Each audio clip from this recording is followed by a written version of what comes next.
My story, my Christmas story, is for you primary children and all of you that are kids at heart.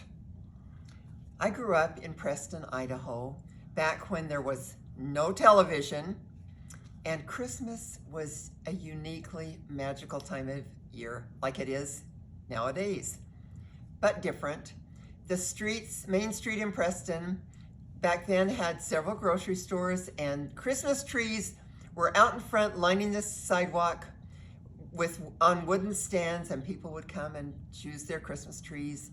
And we didn't have Target or Walmart or Fred Meyer, but King's, the five and dime store, turned their basement into this incredibly mystical toyland with toys to the ceiling. So it was Christmas paradise growing up as a child way back in a long time ago. One of the special experiences I had as a child in our home, Christmas Eve. We would have our Christmas supper, and then we as children would wait to hear the sound of jingle bells on our front porch, because Santa would come to visit us before we went to bed to find out if we'd been naughty or nice, and he would tell us stories, and he always wanted to know what we wanted for Christmas. He would come with a big kind of a leather, like a harness with great big sleigh bells, jingle bells, all lining. So he would shake those jingle bells when we heard it, and so we would know he was coming to the front door up the steps. One spring, when I was around 6 years old, I was out sitting on the porch. The bushes in front didn't have leaves on them yet, but I just happened to glance down on the ground under the bushes and saw this strange object. And I got down on my knees and started foraging around in the dead leaves, and there was this great big rusty old jingle bell. I couldn't believe it. I ran to the house calling to my mother. I found one of Santa's sleigh bells, and we put it safely on a shelf in the closet. But that was spring. Christmas was a long time away. As I said, when I was 6, Christmas Eve came.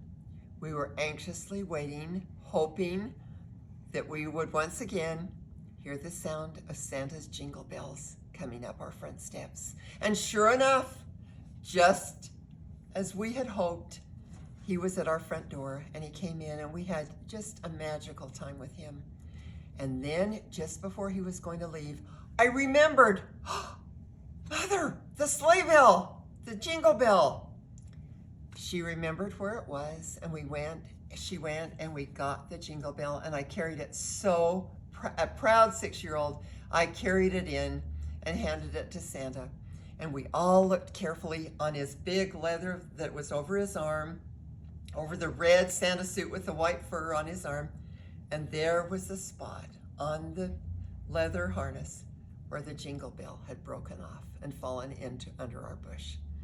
That was a really special experience for all of us at our house that Christmas Eve. And Santa was so happy, and we were so happy.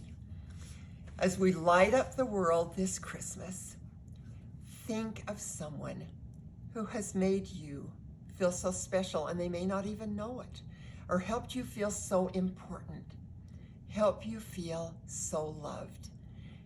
And reach out to them.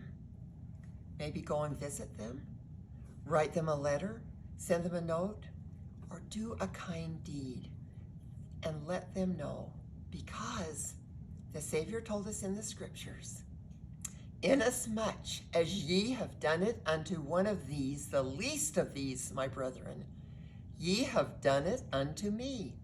In other words, you doing something special for anyone is like the Savior's telling you, you are doing it for him. He's saying to you, you are doing it for me. And the Savior does everything for all of us.